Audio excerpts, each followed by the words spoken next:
When you need mealtime inspiration, it's worth shopping Kroger for thousands of appetizing ingredients that inspire countless mouthwatering meals. And no matter what tasty choice you make, you'll enjoy our everyday low prices. Plus, extra ways to save, like digital coupons worth over $600 each week and up to $1 off per gallon at the pump with points. So you can get big flavors and big savings.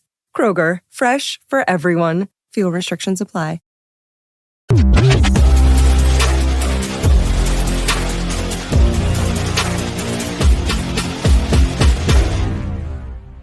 Hello and welcome to Week 5 of Jets Final Drive. I'm your host, Jeane Coakley, and as always, I am joined by the one and only SNY NFL insider, Connor Hughes. And today, we're bringing in the big guns for today's show. We're also joined by Joe Caporoso of the Turn on the Jets and Badland podcast. Joe, you picked a good week to show up. Yes. The Jets, they never make it easy on us, do they? But a lot to talk about, and the season is not over yet. There's plenty of football left, but man, it's been a frustrating couple weeks, to put it lightly. Yeah. All right, but before we get started, let's just remind everybody, Jets Final Drive on Apple Podcasts, Spotify, or wherever you get your podcasts. All right, as you're saying, Joe, the Jets fell to the Vikings. Wait, Jeanette, let's before we kick this off, I think we need to hat tip you a little bit. I mean, how far removed from landing from London are you exactly? Because I know you flew home with the team yesterday, but you got to be like, what? How many hours of sleep did you get? With two kids at home, and Scott's probably technically a third. Yeah, pretty much. My third child. Let's see. I should be my body thinks it's 5 o'clock London time. We landed at midnight, Newark Airport. Got home at 1:30. Got the kids off to school. Scott has practice. My parents just left because they were here babysitting. So yeah, top of the hour. No, that's Irish. I don't even know what I'm saying. See? So bear with me, guys. I'm going to let you guys do the heavy lifting, okay? So as we know, I was in London. The Jets were in London. Not the best ending. Jets ended up losing to the Vikings 23-17. The Jets are now 2-3. They haven't worked out many of their issues that have been plaguing the team since week 1. And they now face the AFC East leading Bills for a Monday night matchup. However, though, if they win that, then they're tied for first with the AFC East, or I think they actually win the AFC East, leading the AFC East. All right, so my first topic is, Connor, I'll start with you. Is the Jets season slipping away at 2-3?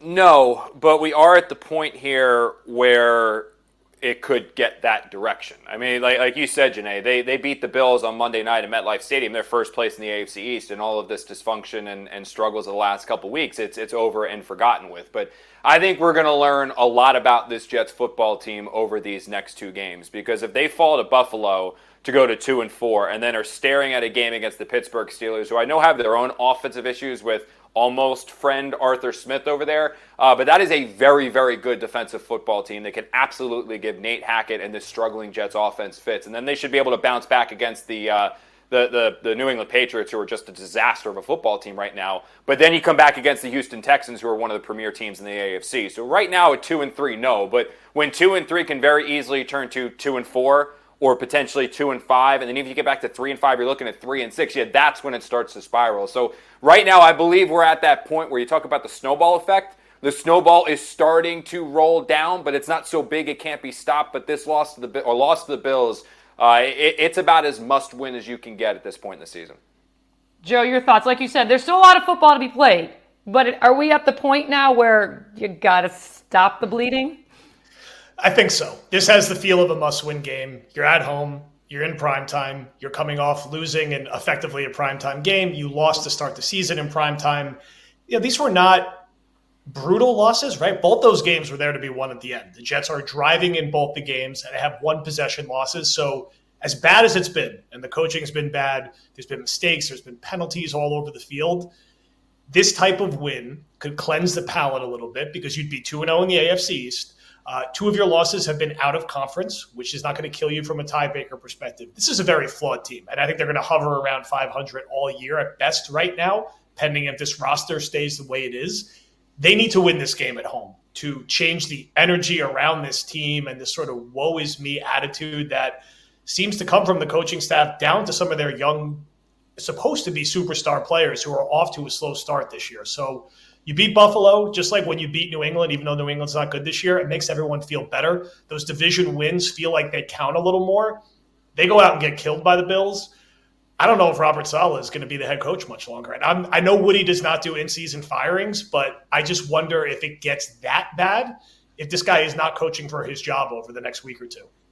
I do. Again, Joe, we can discuss it a ton, and I've said it. I don't think a coaching change of Robert Saleh would make any difference whatsoever for the Jets. And I do think that you're probably the seat's a little bit more warm this week than the past, because you know how Woody Johnson values how the Jets look in primetime games with the world watching. I mean, if they get smacked around by the Buffalo Bills, yeah, that's probably going to turn up the heat as high as it has ever been.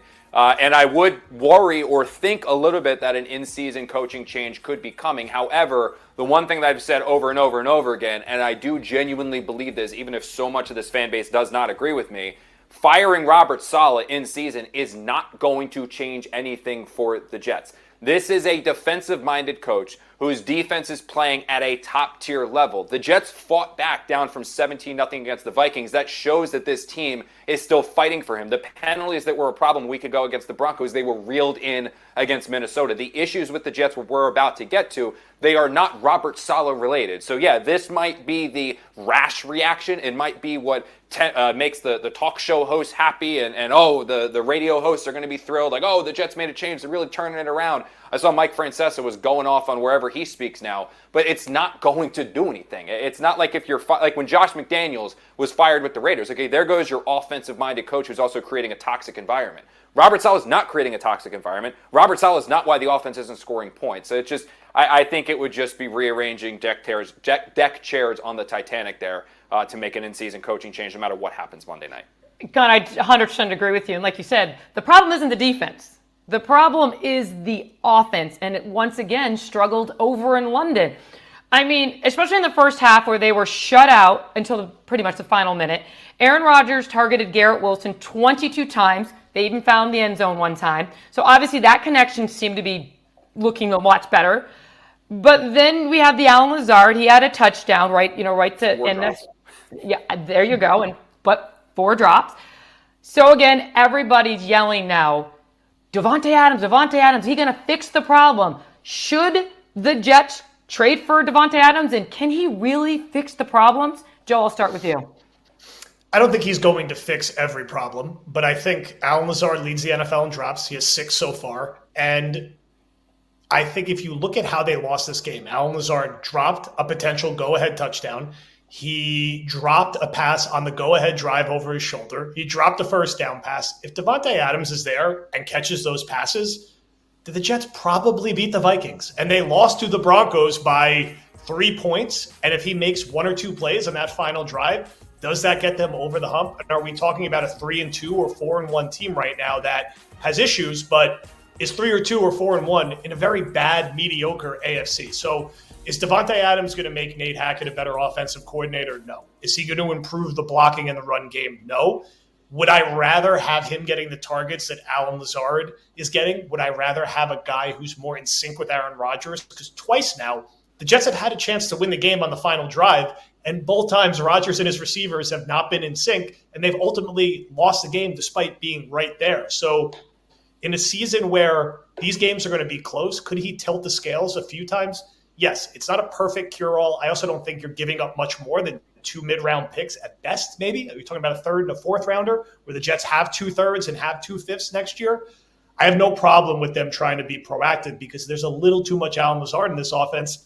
And I love Garrett Wilson. No receiver should ever have 22 targets in a game. That's not sustainable. Mike Williams, though? What about Mike Williams? Listen, is Mike Williams 100% healthy yet? Is Mike Williams on the same page with Aaron Rodgers yet? I'm not blaming Williams for that interception. That's on Rodgers. It was not a good throw. 100%. And Williams has done a good job when getting opportunities. They should throw to him vertically more down the field. But having another weapon never hurts in the NFL where points are at a premium. They're going to be throwing a lot, clearly. Rodgers threw 55 times last week. They cannot find their running game. Having a guy he's comfortable with, especially if he's going to keep being in these positions where, hey, you're down 1 possession with the ball in your hand. This has happened 2 weeks in a row. Having a guy who you've completed hundreds and hundreds and hundreds of passes to, who knows when you're going to break your route or change your route, that is going to help them, and they need everything they can get because they're struggling from a schematic standpoint offensively. Nothing is easy. Nobody's being schemed open. So the more talented guys you have who could win one-on-one, the better. Not going to cure everything, but it does make them a better team. Connor, I know you have thoughts on this. Yeah, that's it. I mean, Joe said it makes the offense better because you're taking a player that is still probably one of the top 12 receivers in the NFL when he's healthy and replacing two guys in Mike Williams and Allen Lazard who are probably 20 and lower, and that's being generous. But when I look at the issues of this Jets offense, it's not player related. I mean, seriously, like they're paying $11 million to Allen Lazard. They're paying $10 million to Mike Williams. They will be paying $25+ million a year to Garrett Wilson when he gets their money. They have talent in this room. Tyler Conklin, a two-headed rushing attack, a 4-time MVP at quarterback, and the best Jets offensive line we've seen in probably a decade. The issues with this offense are not player related, is that every single time they step on the field, they are at a schematic disadvantage with the opposition as long as there is a competent defensive coordinator on the other side of the ball. There is no creativity from the Jets offense. There is no excitement in the Jets offense. There is no revolutionary Connor, you're looking at the pictures right now of Hackett and Aaron. This is what Aaron wanted. Yeah, well, that's the thing. But again, there's nothing revolutionary or unique about the Jets offense. They line up and basically say, Garrett Wilson, Mike Williams, Allen Lazard, Tyler Conklin, you guys get open and we'll try to figure it out. They're not scheming guys open. Watch the San Francisco 49ers. Watch the Green Bay Packers. Watch the LA Rams, even though they're struggling this year. Watch the New York Giants against the Seattle Seahawks last year. They had Darius Slayton, Wan'Dale Robinson, and Jalen Hyatt as their three starting receivers, but Brian Daboll put forth a game plan that got those guys open despite the fact they were at such a talent disadvantage. And the reason why the Jets aren't doing this, it's because this is their game plan. This is what they want. Aaron Rodgers did not enjoy, when he was with the Green Bay Packers, the number of motions and all the confusion that Matt LaFleur deployed. That was not what he wanted. What he wanted was an offensive scheme that lined up, no motion, get us to the line, let me see the defense, and let me go out there and we'll beat guys that way. Okay, I guess, but 31 other teams in the NFL all want the motion. 31 other teams all want the pre-snap confusion on the defense. That's how you create guys getting open. Again, DJ Reed and Sauce Gardner, two elite-level corners. How were the Vikings and Kevin O'Connell able to get Justin Jefferson open? You saw him matched up against Tony Adams. You saw him matched up against Oliver. How? Because they were scheming him into those situations. The Jets don't do those things. They just don't. And the one defense that they had of this basic offensive philosophy that they deploy was look at the Philadelphia Eagles. The Philadelphia Eagles over the last 2 years did the similar things with Jalen Hurts. It was line up, no motion, just go play. The Eagles fired that entire offensive staff to bring in Kellen Moore and implement the more creativity and the excitement and things of that nature. And I know things aren't working too well with the Eagles right now. They got issues with Sirianni, issues on defense, issues with Bryce Huff being invisible and all that stuff. But the biggest concerns with the Jets right now is that, like I said, every single week they are at a schematic disadvantage. And when they play teams that are significantly more talented than Jeane, we talked about this last week, they will beat those teams. But when they play teams that are on par with them schematically, coaching is what makes the difference. And offensively, not defensively, offensively, I don't see any game where the Jets are going to be able to scheme themselves to a victory. And we're not talking about playoffs. We're talking about a playoff run and Super Bowl chase. I don't see the Jets getting there with or without Davante Adams because of the issues they have schematically. And Joe, you mentioned the running game. I mean, they rushed for 36 yards as a team yesterday in London. Why can't they get Breece Hall going or Braylon Allen? What's going on with this running game? The offensive line has been very disappointing the last few weeks. I think they miss Morgan Moses more than people expected they would. I understand we're all excited about Olu Fashanu. He's a rookie, and there's going to be growing pains for him. But Breece could run the ball last year behind the line. I mean, Breece, I don't know what you guys think. Breece does not look right to me. I know he was dealing a little bit with an injury in the OTA period. He also looks like he's overthinking it a little bit. He's a little more indecisive. Even when he got to the second level a couple times yesterday, there's not that burst to break through and rip off that 30, 40, 50-yard run we've seen in the past from him. He just looks not quite as confident. And again, like he's overthinking it a little bit, and the explosiveness isn't quite there. Now, again, he has not been helped out over the past couple of weeks. I think the offensive line started the season very strongly. I think Simpson has kind of leveled out the last couple of weeks. I think getting Moses back eventually will help. It adds a different physicality and attitude to that line that they need up front.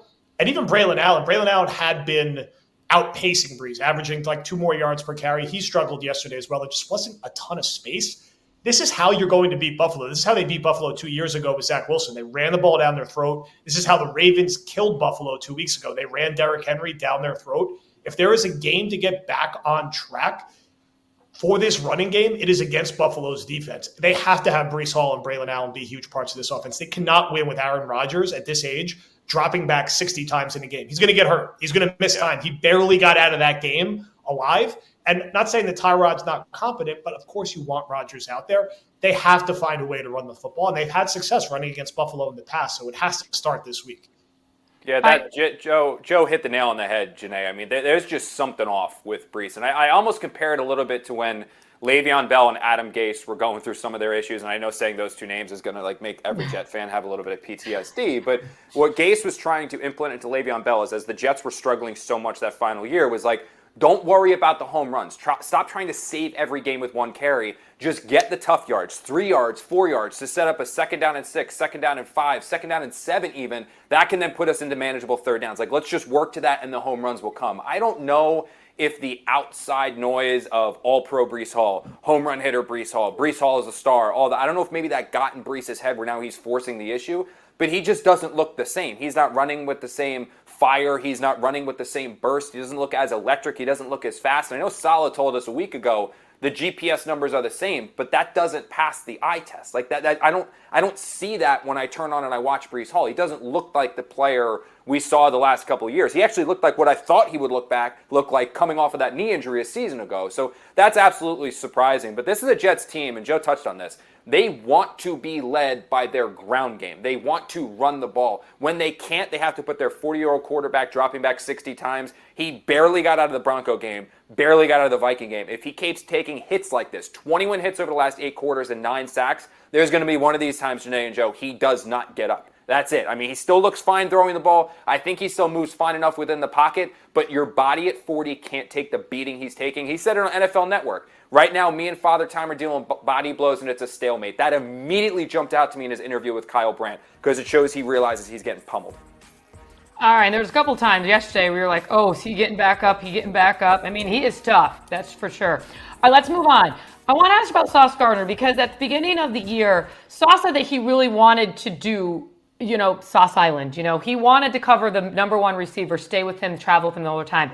Hasn't been able to do that. And we've kind of seen what these wide receiver number ones, Justin Jefferson, Deebo Samuel, Calvin Ridley, what they can do when Sauce doesn't travel. Do you think Sauce should stay with that guy? Because he's really, really good covering a guy, not necessarily maybe tackling guys. I have no problem with the Jets mixing up their schemes from time to time, letting Sauce travel, especially situationally. I like when Ulbrich mixes it up. I like when he blitzes more. And I think deploying Sauce in a different way here or there, it's not a bad thing. It's been, I would say, a tough start to the year for Sauce. He's still a very good cover corner. He's struggling a little bit with tackling.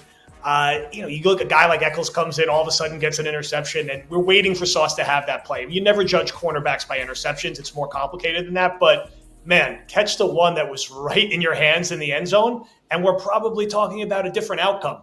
You got to make that play. Sauce was fine against Jefferson. I think some of those calls were very ticky-tack. I think everyone agreed with that, and it got completely insane at the end of the half there. He's going to be fine as one of the best cover corners in football. When you have certain matchups that make sense, they shouldn't hesitate to move him around. They're also lucky that right now DJ Reed's playing some of the best football we've seen him play since he's been here. Eccles is a very good backup off the bench. He's held up well. They got to deal with the Michael Carter injury. Sauce, I think, will even out. I think we saw Garrett Wilson have his best game of the year against the Vikings. I think Sauce and Breece hopefully are not going to be that far behind. And if those guys can get in a rhythm along with Quinn and Williams, that makes things better. The Jets need their great players to be great. This roster is good on paper. It's not good enough on paper if their great players and all pros are not playing like all pros. And I wouldn't say through 5 games that Sauce, Breece, Garrett look like all-pro players. They look good. They've had moments. They certainly don't look like elite players at their positions yet. If they could start making that leap week over week, things look a little different, especially when you're going to start playing New England again, Miami twice, the Colts, the Jaguars. There's wins there to be had. They need these guys to play better, though. Yeah, I think, unfortunately, with Sauce, he just – when you're in the spotlight and you're talked about as being such a premier player, when you have not the premier game, it's just blown out of proportion. Like, oh my God, you're overrated. Oh my God, you're not that good. He really has only had one subpar game, and I think it was the one against the Tennessee Titans. Other than that, he's been really, really good. I mean, a lot of the times, quarterbacks don't even throw at him. Like that, again, you have cornerbacks that when they're struggling, like quarterbacks will pepper him. They'll go at him, get him. Sauce is still an elite level player. He's got to start picking off those balls. That one, which literally was a 7-point swing in a 6-point game with the interception in the end zone that he dropped. He's got to hold on to that one. But, I was teams travel sauce. Joe hit it. They don't have to because DJ Reed is playing elite level football right now. I mean, he knows he's due for another major contract and will get it from either the Jets or elsewhere. But this is a player who's been targeted 18 times, allowed 6 catches for 42 yards according to Pro Football Focus, and 0 touchdowns. So this is still a player in Reed who, maybe you don't necessarily need to travel sauce because if the wideout goes to the other side, he's matched up against another elite level corner. I think that's why you tried to see the Vikings put Jefferson into the slot, try to get him on Oliver, try to get him on Adams, try to create situations for him to not go against the Jets corners because they aren't just Sauce. Like Sauce has the fancy nickname and gets all the attention because he's the draft pick and fans love him. But DJ Reed in his own right is playing as good, if not better than Gardner is at the moment. So there's no point in traveling Sauce. Cheers to a great day and this ice-cold Corona. You know what would make this day even better? My grandma's carne asada. Throw in some music. We can watch the game. Or we could keep it simple. Corona, la vida más fina. Get your Corona at ordercorona.com. Relax responsibly. Corona Extra Beer, imported by Crown Imports, Chicago, Illinois. All right, let's stay with the defense because I talked to Quincy Williams after the game and he was fired up. He was angry. He says, people have to start taking accountability. He was tired of saying the same stuff. The defense plays, he wants everybody to step up and take responsibility. Joe, do you think this team is close to fracturing or do you think that was just the frustration after another heartbreaking loss? I think it's just the frustration boiling over. I liked what I heard from him after the game. I like what I heard from Garrett Wilson after the game, not patting themselves on the back for fighting back down 17-0 and just saying it was their job to do that and they shouldn't be satisfied with almost losing. I think there's a lot of built-up frustration from the younger guys here who are in college, were not used to losing a lot of games and are now still losing a lot of games, even though they have Aaron Rodgers at quarterback. It doesn't mean the locker room's about to snap in half. This team has been through, quite a roller coaster over the past couple of years. And again, a win will cure all, especially at home against a quote-unquote divisional rival in primetime with Buffalo. I just think there's a lot of pent-up frustration. These have been close games. Again, it's not like the Jets got ran off the field by a 4-0 Vikings team. The Jets probably played a C-minus game, and the game was there to be won if Aaron Rodgers hits a wide-open Garrett Wilson for the win. And if Greg Zuerlein makes a 50-yard field goal, this team is 4-1. And again, that's with all the flaws and issues that are very real. I think they're pressing, and they got to find a way to close games and wins when it's close. There's going to be a lot of close games in the NFL. That is what it is. They're not going to regularly be playing the Patriots and blowing teams out. You saw they won a close one at the Titans game. They finished it at the end with the Will McDonald sack. They have to get over the hump in these close ones, and it's okay for the players to be frustrated after and say it's not acceptable that the expectation this year is to win games, not be close to winning games. And Connor, I'm going to bring a little Met talk into this because I know you love the Mets and we, S&Y the Mets. All right, it's funny. I was talking yesterday, man, because I also hate the Phillies. I know, I'm sorry. I didn't I want to love bring the that Mets up. as much as I hate the Phillies. I know. I'm sorry. But listen, they're still there. They're in the game. They're still in the series. All right. The Mets were kind of in a similar situation at an early point of their season.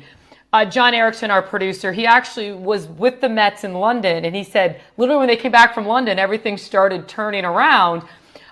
They also got the gift of Grimace and a Francisco Lindor team meeting. And they also won in London. That's a key. Well, Jets were close. Those moral victories. I'll give it to them. Connor, do the Jets need some sort of figure to bring positive energy to this team? Not necessarily like Aaron Rodgers meeting, but another team leader. Do they need Grimace to come to their locker room? What do you think? If you ask actually my wife Bree before we came on the show, she told me that maybe I should try being more positive. So maybe I'm the beacon of light that the Jets need to turn this thing around. I was like, I don't think that's necessarily how it works. I kind of just call it as it is. Maybe, or like Joe kind of touched upon, they just need to start playing better football. Like I think the defense is there. I actually expected the defense to take a legitimate step back this season. It's very, very rare that you have a group play consistent top 10 football year after year after year, almost always defensively, whether it was the Legion of Boom, the Ravens back in the day, the Broncos when they were really thriving. They always regress at some point. The Jets are still having this top 10 group. Credit to Jeff Ulbrich, credit to Robert Saleh, credit to Odin and Whitecott and all the other members of the staff, Rudy, all the other members of this defensive staff. The problem right now is just that the offense isn't pulling their weight. They're not. And we thought this was going to get substantially better when you insert a 4-time MVP at quarterback, but unfortunately it has not. And things just look off. Things don't look right. It looks like a challenge and a fight. Even when the Jets, I mean, even that Patriot game, which was probably the best offensive showing we've seen from the Jets this year, there were still points where you were like, yeah, you kind of expected a little bit more, and just things of that nature. So I don't know if they're going to have another funny little character come out of nowhere to help them out. But the big thing for me is just they need to start playing better football. They need to start playing better offensive football because despite the quarterback, everything else, it doesn't really look that much better yet. All right, let's look around the league because a lot of older quarterbacks have been having a resurgence this season. Look at Kirk Cousins. He was also coming off of an Achilles tear, threw for over 500 yards on Thursday. That was a crazy game, by the way. Joe Flacco threw for 3 TDs for the touchdowns. What do you make of their season so far, and why have these quarterbacks been able to have more mobility than Aaron Rodgers this season? Joe, will let you answer first. Look, it's a long season. I think they have better play callers and better schemes, without a doubt. And they've done a nice job adapting to new systems. Cousins started slow, and now he's clearly really picked it up. Flacco, he's just done this 2 years in a row now where he gets just dropped in and throws for a gazillion yards. And look, that story didn't end perfectly in Cleveland last year. And let's see how long it sustains this year. For Rodgers, he got him to the playoffs last year. He did. He did. I mean, look, Rodgers has to be better, and I don't think there's any question about that. I think he's clearly not all the way back to being comfortable, and he's old, and he's a little hobbled now. There's been some moments, but they're like just missing. It's fair as a Jet fan to want and expect more. Is he going to go throw for 500 yards like Cousins did? No, that game's probably a statistical anomaly. Can we get a 300-yard game? And more importantly, if you have the ball in your hand with a chance to win it, go win the game. If you would have told any Jets fan you're going to be 2-1 and 2 weeks in a row, you're going to give the ball to the offense with a chance to win the game. A field goal wins it or a touchdown wins it, and Aaron Rodgers is the quarterback, you would have signed up for it. And they're 0-2. It's not only Rodgers' fault, but that's what's supposed to be the differentiator is. We know what Robert Saleh is. We know what Nate Hackett is. We know what the defense is. The variable is that Rodgers is supposed to tilt the scales in these close games. And it hasn't happened the last 2 weeks. Now, if it happens the next 2 weeks and they beat Buffalo and Pittsburgh, no one's going to remember or care that they lost to Minnesota or San Francisco. It's not going to matter down the stretch. You win your division games, there's a division there to be won at maybe only 10 wins this year. No one's running away with this thing. They just have to start having Rodgers make that play late. That's what he's here for. Yeah, it's there. I think, honestly, those other quarterbacks you mentioned, they're being kept upright. That's it. I mean, Rodgers is 40. And I know a lot of people were talking about after the first couple games, he can't move, right? Like, he can't move anymore. He doesn't move like he used to. Okay, yeah, maybe he doesn't have as much speed as he used to. He can still move within the pocket just fine. He can still escape the pocket just fine. If he needs 5 yards and there's no one around, he can still run for the 5 yards, 10 yards, and get it. That's no big issue. His arm's still as alive as ever. I know the Jets haven't taken the shots down the field. That needs to be added. But it's almost like the plays aren't being called or designed to go there. I don't know if that's Rodgers being gun-shy. The bigger issue is the last couple weeks, he has gotten the hell kicked out of him. Like, he really has. I mean, the first 3 weeks of the season, Jets played the Patriots, who stink, but then 2 pretty good defenses in the 49ers and the Tennessee Titans. Rodgers was hit, I believe it was 10 times and sacked 5. Over the last 3 games, it's 9 sacks and 21 hits. That takes a toll. It's almost like the Denver Broncos and Vance Joseph, they put forth the game plan of the positionless defense, blitz like crazy, and the Jets had no defense of it. The Vikings came out, and yeah, the Jets protected it a little bit better than what they did against the Broncos, but he was still sacked a ton. He was still hit a ton. Like, when you're 40 years old, you can't take that beating. Like, he right now has 2 bum knees per his own admission and a sprained ankle per his own admission. Like, that's going to take your toll. Like, that's going to cause issues. That's when you see the rush and you know you're hurting, you're going to lean down a little bit and try to avoid it. So I don't look at this as like, oh, look at all these other quarterbacks having more success. I think they're in better systems in terms of calling plays, which, again, it confuses me why Rodgers didn't want to run the same offense LaFleur was running, because he literally won 2 MVPs doing it. But it's like, yeah, they're running better systems. They're scheming guys open, but they're also not taking the shots that Rodgers is right now. Taking the shots at 35 is still going to feel worse, let alone 40. All right, listen, but like we said at the beginning of the episode, they're 2-3, but they win Monday night against the Bills. that puts them in first place of the AFC East. I mean, it's AFC East. The Miami Dolphins are lost without Tua. The Patriots are rebuilding. So it's going to be between the Bills and the Jets. Are the Jets the favorites to win the AFC East if they win Monday? Joe?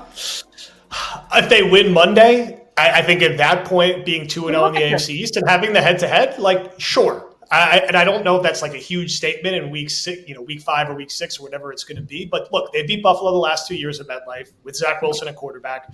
Josh Allen is not healthy. I think it's going to probably be in the protocol all week. I don't really think he should be playing next week from what we saw on Sunday. And the Bills, they're no better than they were in the past 2 years, right? We've seen them lose. They're coming off their own 2-game losing streak. The Jets win this game. They have just as good of a chance to win the division as Buffalo, and they'll have a slight leg up because they'll have the head-to-head already. So it's crazy, and maybe it shouldn't be that way, but 9 or 10 wins probably wins the AFC East this year. And it's between two teams. It's between the Jets and the Bills. I don't think Miami's ultimately going to go anywhere. That game against the Patriots was disgusting yesterday. I think both those teams are looking at 4 or 5 wins this season. Maybe the Dolphins get to 6 if Tua comes back, which I don't know if he should either. But for the Jets, it's a great cure-all win. And it's not actually going to cure all their problems, but it will feel like it. And there's no reason that they can't hang with and maybe beat that Pittsburgh team who has a hard time scoring points. And then you have New England, who you've already handled. So the season's not lost yet. It feels like it's lost because they've had 2 really tough losses in a row. You win in your division, you have a chance to get into the tournament in the AFC, and then you see what happens. That's it. They just got to beat the Bills. If you beat the Bills, then I don't know if I would say they're like the minus 250, minus 300 to win the AFC East, but they would be the favorites. They would absolutely be the favorites. The problem and the flip side of this is if they lose. Because if they lose to the Bills, they fall to 2-4. The Bills get the leg up. Tua, from what we've heard, is going to come back, and when he does, that offense is going to be just as explosive. That offense that team still has 2 games against the Jets, where it's not like the Jets have now played the Dolphins without Tua, where they can leg that up. It all depends on when he comes back. But if the Jets fall to 2-4, knowing they still got to play the Dolphins twice, Tua's going to be coming back. They've already lost 1 to the Bills, and that would be a big moment for Josh Allen to win one at MetLife Stadium and have a good game against Robert Saleh, Jeff Ulbrich in this defense. That's when I think things are going to get very, very, very, very, very tense. Because the one thing that I think Joe and I can both agree on is from a talent perspective, when you look at this roster, the Jets are not a 2-4 football team. They're not. And I don't want to use this, they're still the Jets, you know this. No. This team on paper is very, very, very good to great. There really is not a weakness. The offensive line is good.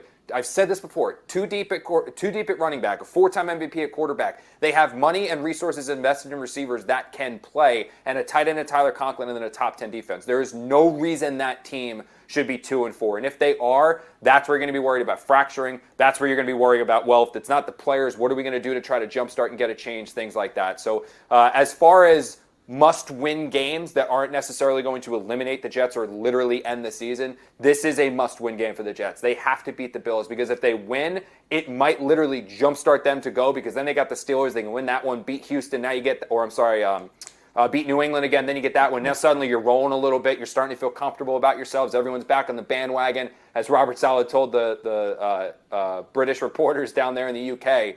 But if you lose, that's the spiral. That's when that snowball starts going down the hill, and I don't necessarily know how you stop it. So this is a very, very big must-win game. You win it, absolutely favorites in the AFC East. You lose it, and you're starting to talk about some major changes and needing to make some serious changes to try to jumpstart and figure out what's going wrong. Okay, we talked real quick, because then we're wrapping up this show. We talked about how the Mets had Grimace. Who do you guys want the Jets to find? Come on, give me a character that you think. My God, a character beyond just trading for Davante Adams. I mean, yeah, come on, let's have fun.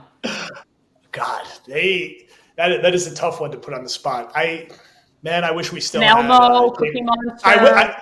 I said I wish we still had some James Gandolfini around. Get the Sopranos characters at the game. Oh. Get some of the other actors out there. Bring some different New Jersey energy to some of these home games. I mean, that's what my mind always comes to. I'm just thinking Sopranos and how we get that integrated in the season, even though the show ended so long ago. All right, Connor, I'm just going to go selfish because I'm going to go angry because remember when, and I'm still mad I didn't get to see him on the field because I don't think he just went right up to the press box. But everyone was losing their absolute minds when Taylor Swift came to MetLife Stadium last year with the Jets and was there for Travis Kelce. That was me. No, I'm not saying Taylor Swift is the mascot the Jets need. Oh. Hugh Jackman. Bring in the Wolverine. That's who I want to see. And this is all selfish just because if you made the list of there are very few people that would be like, excuse me, sir, do you mind if I take a picture? I'm not a picture guy. I'm not an autograph guy. It's not my thing. It's more like shake a hand and move on. Hugh Jackman is one of the 5 on my list that I would be like, I need a picture with Wolverine. That is my youth. So yeah, just for only selfish reasons, bring Hugh Jackman in as Wolverine as the Jets mascot. So hopefully I can see him on the field a couple of times and steal a picture. Okay, Hugh Jackman, James Gandolfini, if he was around, The Sopranos. All right, I got it. Just so you know, Joe, when I walk around MetLife Stadium, or Rachel McAdams. That's the other one. She can come around too. Everybody wants to take pictures with Connor, so he might not want to take pictures. Yeah, let me tell you, it's quite a thing. Yeah, all right. Janae's new thing, by the way, Joe, is when we have to go do these hits, these TV hits whenever it's raining or it's a night game, we do it from the concourse, so you walk through the fans. Janae's new thing is holding a phone and taking pictures and videos of the people that come up and say it just to make fun of me, and then it goes into the group chat with Zach and Andy. I made fun of it for the next. It's very easy to make fun of them, as we know. It's exhausting, though. Exhausting. All right, guys, it was fun. You know what? Like I said, the Jets are 2-3, but heck. You win on Monday night, all is resolved, correct? Amen. Amen. First place in the AFC, that's all you got to do. Win. All right, thank you guys for joining us on this episode of Jets Final Drive. Again, listen to Jets Final Drive on Apple Podcasts, Spotify, or wherever you get your podcast. For Connor Hughes and Joe Caporoso, did I say it right? I throw a little. Yes, there, get the vowels going. Is it O or A? Because this whole time I've known you, dude, I thought it was O. It's the O. It's the O. Oh, I'm saying it wrong. Caporoso. Yeah. There you go. You're going to really hold on the O at the end there. There it is. Got you. Caporoso. Yes. Yeah, okay. Yes. Thank you, now Joe, you're rolling your R. Yeah. I know. Hey, I'm on London time, okay? I'm jet lagged. I almost said hungover, but I'm jet lagged. Whatever. All right, for Connor Hughes and Joe Caporoso, I'm Jeane Coakley. See you next Tuesday to recap the Jets-Bills Monday Night Football matchup. Enjoy yourselves.